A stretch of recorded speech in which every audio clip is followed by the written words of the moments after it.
चलिए तो इस क्वेश्चन को एक बार रीड करते हैं। For the transistor M1 in the circuit shown, ये M1 ट्रांजिस्टर हमने दिखाया, okay, shown in the figure mu n C oxide is equal to 100 micro ampere per volt square दिया गया है, ओके। इसकी वैल्यू पैरामीटर्स बेसिकली, और W/L width to length ratio भी आपको दिया गया है 10, where mu n is the mobility of electron, C oxide is the oxide capacitance per unit area, okay, W is the width and L is the length, okay. So W/L जो as usual हम जब current equation लिखते हैं MOSFET की, तो वहां पर इन सभी पैरामीटर्स को यूज करते हैं। तो इन्होंने बहुत भले आदमी है तो सीधा उन्होंने बता दिया कि W/L है, बाकी आप सभी जानते हैं, ओके। आगे बढ़ते हैं। The channel length modulation coefficient is ignored, यानी यहां पर जो लैम्डा की हम बात करते हैं तो लैम्डा को यहां पर क्या कर दिया गया है, इग्नोर किया गया है, ओके। लैम्डा इज इग्नोर्ड, आप बोल सकते हैं यहां पर लैम्डा की वैल्यू रखी गई इंफिनिटी, तो जो स्मॉल rds हम लिखते हैं 1 लैम्डा IDS, तो उसकी वैल्यू हो जाएगी यहां से, sorry lambda must be 0, definitely 1 lambda actually वहां पर लोकेट होता है, जो स्लोप हम डिटरमाइन करते हैं। So lambda 0 makes RDS is to be infinity, clear है सभी को। तो ये इसमें बोला गया कि जो चैनल लेंथ मॉड्यूलेशन कोएफिशिएंट इसको इग्नोर किया जा सकता है। देखो, if the gate to source voltage VGS is 1 volt, यहां पर आपको VGS की वैल्यू दी गई है 1 volt, okay, 1 volt to keep the transistor at the edge of saturation, okay, यानी कि ट्रांजिस्टर को एज ऑफ सैचुरेशन पर रखने के लिए जो gate to source voltage needed है वो है 1 वोल्ट। क्लियर सभी, क्वेश्चन समझ में आ रहा है, okay. Then the threshold voltage of the transistor rounded off to 1 decimal places.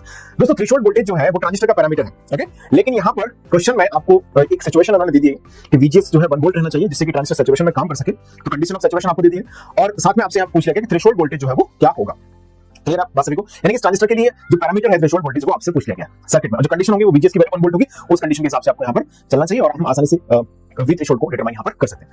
तो इस क्वेश्चन को आसान नहीं बोला जा सकता, it's a moderate level question, okay.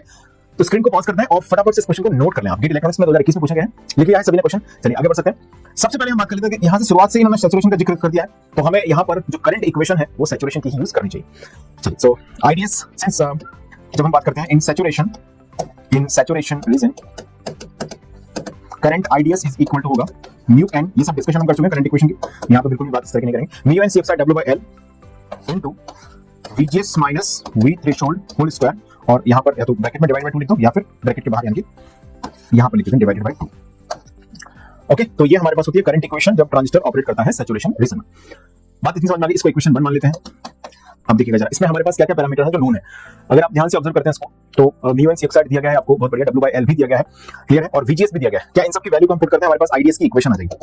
IDS हमको नहीं पता है तो सर्किट से थोड़ा सा हम इसे एनालाइज करेंगे। देखिएगा mu n C oxide W/L कितना दिया, म्यू एन सी ऑक्साइड दिया 100, W/L दिया 100 और 10, ओके। थोड़ा यूनिट के दिमाग में रखिएगा, 100 into 10, 100 into 10 divided by 2, VGS कितना दिया बोलो 1 माइनस V थ्रेशोल्ड जो कि हमें फाइंड करना है। तो हमारे पास इस ये इक्वेशन आ गई, इसको इक्वेशन 1 मान लेते हैं, ये बेटर रहेगा क्योंकि ये तो जनरल इक्वेशन ही है, ये इक्वेशन यूज हम करेंगे तो उसको 1 मान लेते हैं। क्लियर है कि बस मेरे को यहां तक इसको सॉल्व कर लेना, 1000 बाय 2 500 हो गया। अब जरा सर्किट पर वापस आते हैं, हमें IDS की इक्वेशन एक मिल गई है जिसमें VT है। अब हमारे पास